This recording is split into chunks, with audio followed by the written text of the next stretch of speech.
Hola a todos, bienvenidos a esta nueva explicación. Hoy vamos a meternos de lleno en un viaje fascinante. Vamos a desmitificar de una vez por todas cómo los modelos de aprendizaje automático, o Machine Learning, logran aprender del mundo real. Pero ojo, sin simplemente memorizarlo. Así que vamos al grano. Entender esto es absolutamente fundamental para comprender las tecnologías que están literalmente moldeando nuestro presente. A ver, es súper común pensar que la inteligencia artificial es una especie de magia incomprensible, ¿verdad? Un truco de ilusionismo tecnológico. Pero en realidad, la cosa es mucho más estructurada. Lo que de verdad pasa dentro de estas máquinas es un proceso profundo, un proceso sistemático de pura optimización matemática, trabajando sobre montañas gigantescas de datos. El objetivo de hoy es justamente ese, destapar esa caja negra y ver cómo giran los engranajes. Para lograrlo, esta es nuestra hoja de ruta de hoy. Primero, los fundamentos del aprendizaje automático. 2. El modelado, viendo regresión y clasificación. 3. El famosísimo problema del sobreajuste. 4. Cómo evaluamos el desempeño. Y 5. Terminaremos optimizando todo con máquinas y bosques. ¡Arranquemos! Sección 1. Fundamentos del aprendizaje automático. Vamos a ver ese cambio de paradigma brutal que hace posible toda esta tecnología. Pensemos por un segundo en la programación tradicional. Ahí, a una computadora se le entregan los datos y unas reglas manuales muy claras para obtener respuestas.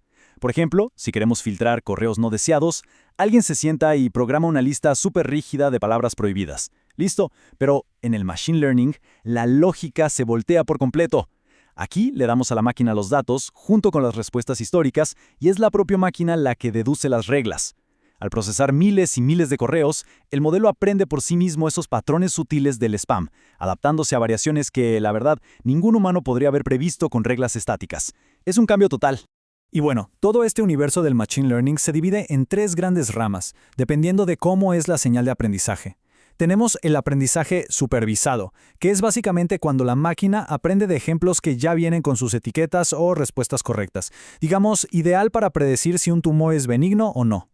Luego, ¿qué pasa si no hay etiquetas? Pues ahí entra el aprendizaje no supervisado. La máquina se las arregla sola para buscar estructuras ocultas, como segmentar clientes por comportamientos. Y finalmente está el aprendizaje por refuerzo, donde un agente aprende interactuando con su entorno, puramente a base de ensayo, error y recompensas. Para lo que nos queda de esta explicación, nos vamos a quedar anclados 100% en el aprendizaje supervisado. Pasemos a la sección 2, modelando, regresión y clasificación. Aquí es exactamente donde las matemáticas cobran vida. Nuestro punto de partida natural es la regresión lineal utilizando algo llamado mínimos cuadrados ordinarios. Imaginen que queremos predecir un número continuo, no sé, digamos el consumo de energía de un edificio. El objetivo es trazar una línea que pase lo más cerca posible de todos los datos que tenemos. ¿Y cómo lo logra el modelo? Minimizando el error cuadrático medio. Básicamente, al elevar los errores al cuadrado, la matemática castiga muchísimo más a esas predicciones que se alejan demasiado del valor real. Y como es una función diferenciable, nos permite resolver todo este embrollo de forma analítica. Un clásico. Pero hay un problema. La regresión lineal falla rotundamente cuando lo que queremos no es predecir un número, sino clasificar cosas en categorías. Por ejemplo, ¿este correo es spam? ¿Sí o no? Usar una línea recta para eso nos daría probabilidades imposibles, como un menos 20% o un 110%. No tiene sentido. Así que la solución súper elegante a esto es la función sigmoide. Es el corazón de la regresión logística. Lo que hace es tomar cualquier número, sin importar qué tan gigantesco o negativo sea, y lo comprime suavemente en una curva en forma de S. De esta manera, el resultado siempre va a vivir estrictamente entre el 0 y el 1. Problema resuelto. El detalle clave de esta regresión logística es que ya no usa el error cuadrático medio que vimos antes. Usa una función de pérdida logarítmica, la famosísima log loss. Y vaya que es estricta. Penaliza con fuerza a un modelo cuando hace una predicción súper equivocada, pero en la que estaba demasiado confiado. Además, esa curva en forma de S nos regala un umbral natural, justo en el medio, en el 0.5. Si la probabilidad pasa del 50%, va a una categoría, si no, va a la otra. Y como aquí no tenemos una fórmula matemática mágica para la respuesta directa, los parámetros del modelo se van ajustando paso a pasito usando una técnica llamada gradiente descendente. Lo que nos lleva a la sección 3, el problema del sobreajuste. Sinceramente, este es el conflicto más fascinante en todo el mundo del modelado predictivo. Imaginen que los datos claramente siguen una trayectoria curva, como una U, pero nuestro modelo es súper terco e insiste en trazar una línea completamente recta para explicarlos. A esto se le conoce como subajuste o underfitting. En este escenario, el modelo peca de tener un sesgo altísimo, está haciendo suposiciones pero tan fuertes y simples que termina equivocándose sistemáticamente. Y la verdad no importa si le damos millones de datos adicionales, una línea recta nunca jamás va a entender una curva, es demasiado simple. Pero en el otro extremo tenemos al monstruo del sobreajuste, el temido overfitting. Pasa cuando le damos demasiada flexibilidad matemática al modelo. Se vuelve loco y crea una curva caótica que toca absolutamente todos y cada uno de los puntos de entrenamiento a la perfección. Genial, ¿no? Pues no, tiene un costo fatal. Esa curva termina oscilando violentamente de arriba a abajo. Es pura inestabilidad, o lo que llamamos una alta varianza. El modelo realmente no aprendió el concepto de fondo. Lo único que hizo fue memorizar el ruido específico de esa muestra. O sea, en cuanto lleguen datos nuevos que varíen, aunque sea un poquito, sus predicciones van a ser un desastre total. Entonces, ¿qué hacemos? Lo que todo científico de datos persigue incansablemente es la famosa zona Goldilocks, el equilibrio perfecto.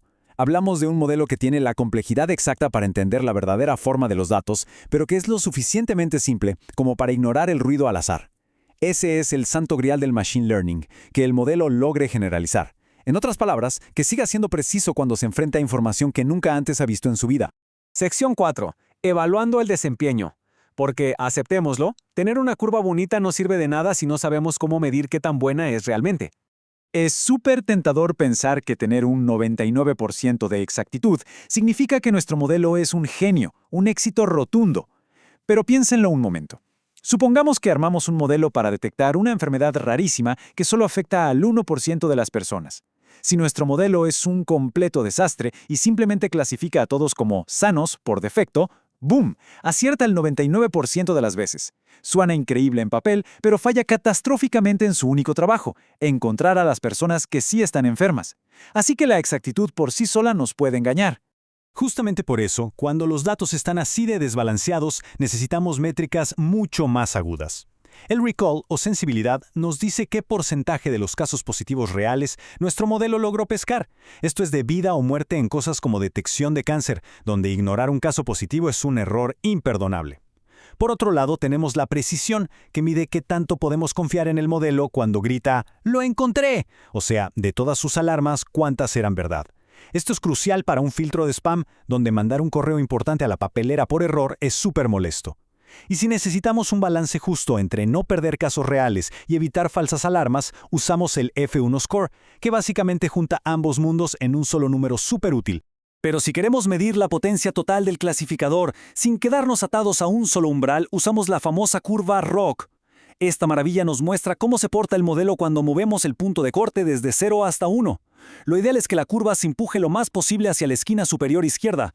Y para resumir todo eso en un solo dato, usamos el AUC, o área bajo la curva. Si el modelo es perfecto, el AUC es 1.0. Si el modelo se pone a adivinar como si tirara una moneda al aire, se queda a la mitad, en 0.5. Llegamos a la recta final, sección 5. Optimizando con máquinas y bosques. Es hora de sacar la artillería pesada. Empecemos con las máquinas de vectores de soporte, o SVM por sus siglas en inglés. Pasa lo siguiente. Cuando queremos separar dos grupos de datos con una línea, literalmente hay infinitas líneas que podrían funcionar. La magia de SVM es que no traza cualquier línea al azar. En cambio, calcula matemáticamente un margen de máxima seguridad. ¿Cómo? Ignorando por completo los datos que están lejos y seguros y concentrando todo su poder de cálculo solo en los puntos críticos, los que están justo al borde del peligro.